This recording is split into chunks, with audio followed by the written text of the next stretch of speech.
checking out the internet. My man Katt Williams. First of all, I just want to say, we shot that movie over 20 years ago. So, people have different perspectives, and it's been a long time. I also want to say, every comedian that I've worked with, every comedian that I've put in a movie, I only put them in the movie because I thought they was funny. I thought they was perfect for the part. I tried to put them in a position to win. That's what it's all about, I look at from, Chris Tucker and Bernie Mac and Mike Epps, Katt Williams, Ricky Smiley, Michael Blackson, Cedric, Kevin Hart. All these guys I know are funny as hell. I didn't discover them. They were doing their stand-up or doing their thing, and I knew that they were great and that they could act, and that if I have an opportunity, I was going to give them an opportunity. To me, that's what it's all about. As far as specific things, Katt was 100 on a few things. Most of what he was saying, a couple things, I just want to clarify. When we bring in a new, comedian, we do have them try out for different roles. So Ricky did give Money Mike a shot. But when we saw him and, we kind of saw how he moved and how he was, auditioning, we decided that he would be a better, Santa Claus, which was, to me, the perfect casting. When we saw Mike, damn, I call him Money Mike. When we saw Katt, when I saw him, I just knew that he was perfect for Money Mike. Katt, said he wrote his role, which, the role was written, but he enhanced it. This is why Katt was so dope in the movie. Money Mike had a small role, about as big as the Santa Claus role, but when we start filming, he was giving us such magic that we kept expanding his role and giving him more to do because he was on point. When we shoot these movies, for one, the scripts are fire, or they wouldn't even do it. The scripts are laugh out funny. But we shoot the script, but once we get what we need from the script, we let the comedians ad-lib, riff, play with the words, do their thing. We give them a take where they can, or 2, 3 takes where they can go off and do what they feel. Sometimes it makes the movie, sometimes it don't. When somebody gives you jewels, you want to try to make sure that makes the movie. So in the movie, there's the second thing I want to clear up.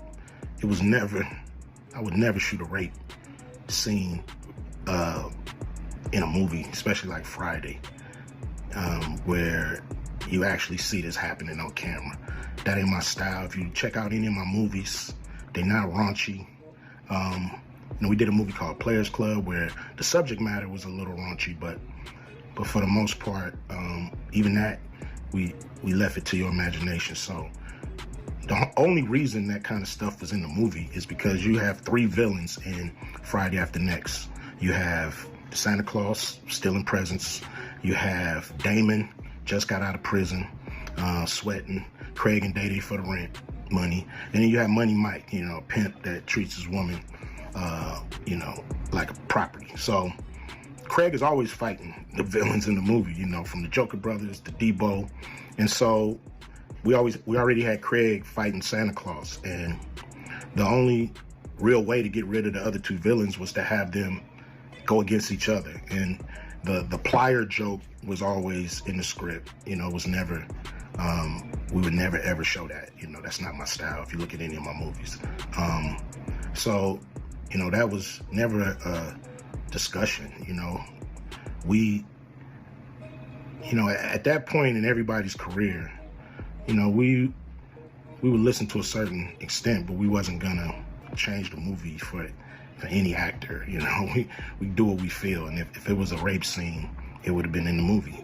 There was no reason not to shoot it. But that's not my style. I don't even like that kind of shit in movies, on camera. And so, you know, that was, to me, a little discrepancy there. You know, Katt, he wrote a lot of his part because, you know, like I said, he was giving us jewels, so we were keeping the camera rolling. He was coming off the dome. He was coming prepared every day to steal the show. You know, that was his mission. And, you know, that's what he did, you know, with the movie. And it launched his career, you know. And I'm proud of the movie. I'm proud of all the guys who've, you know, come through, you know, Acute Vision production and went on to do bigger and better things. And look, you know, a lot of people are talking about pay and how much they was paid on these movies that were extremely low budget, you know, shit you can laugh at because it's so cheap. So, you know, we try to put all the money on the screen. And so any actor that's mad at what they got paid, you know, just look at what you was doing. Look at where your career was at the time. You know, take a look at where it is now.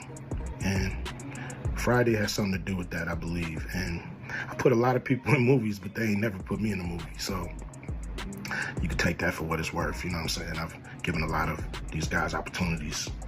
And I still act, so I'm waiting for a call. I ain't got to produce everything or write everything. I got love for all the comedians that I've worked with. Got, you know, much love for Katt. You know, he spoke up for me a lot. And I just wanted to be clear and clarify some things.